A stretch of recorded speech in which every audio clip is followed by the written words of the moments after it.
Sorry મને હસવું એટલા માટે આવે છે, બધાના રેગ્યુલર ફોન આવતા હોય કે યાર માર્કેટ આમ કેવું રહેશે, આમ માર્કેટ કેમ, માર્કેટ હવે ક્યારે ચાલશે, હવે માર્કેટ આ વખતે તો પડી જ ગયું.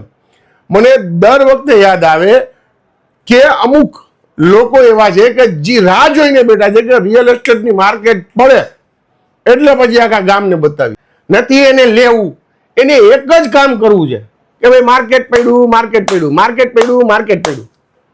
ભાઈ 2016માં નોટબંધી આવી ત્યારે બધા કહેતા હતા માર્કેટની દશા દેવાઈ જશે, પણ બાઉન્સ બેક થયું, બહુ સરસ ચાલ્યું 2016ની નોટબંધી પછી બધાને એમ થયું કે હવે તો પતી જ ગયું, જીએસટી આવ્યું, રેરા આવ્યું, હવે માર્કેટ પૂરું, રિયલ એસ્ટેટમાં હવે કાંઈ નહીં થઈ શકે, હવે બધા પ્લેયર ગયા, ગવર્મેન્ટે ભરણો લઈ લીધો છે.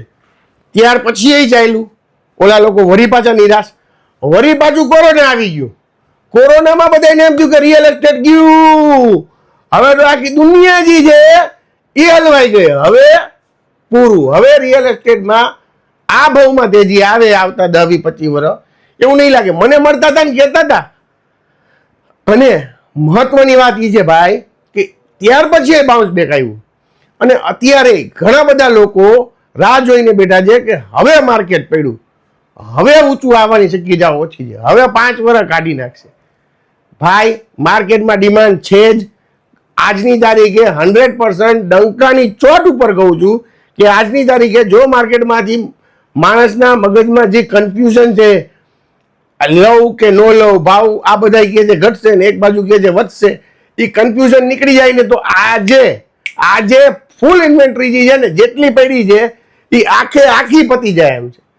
માર્કેટમાં રહીને પછી કહું છું, પૈસા કોઈ પાસે નથી એવું નથી. જેને લેવું છે, જેની પાસે 2 BHK છે લેવું છે, એની પાસે 2 BHK ના છે, અને જેને જે છે 10,000 નો લેવો છે એની પાસે 10,000 ના છે. પર્સનલ મળ્યા પછી હું કહું છું, તકલીફ એક છે, કન્ફ્યુઝન છે. એ કન્ફ્યુઝન ક્રિએટ કરવા વાળા ઘણા લોકો છે, પણ ખરેખર સુપર છે ઉપર. જ્યારે આ એક પ્રોબ્લેમ સોલ્વ થયો 5 દી 15 દી મહિનો 2 મહિના, ત્યારે ફરી ભાગવાનું છે અને એ 100% ભાગવાનું છે. હવે તમે મને કહો, જ્યારે આખો દિવસ તમને ખબર હોય કે આ બધું થયું, આ બધું તમે જોયું હોય અને લોકો કહેતા હવે માર્કેટ પડી જવાનું, ત્યારે તમને નો હસવું આવે? એ હસવું આવે છે યાર, સોરી યાર,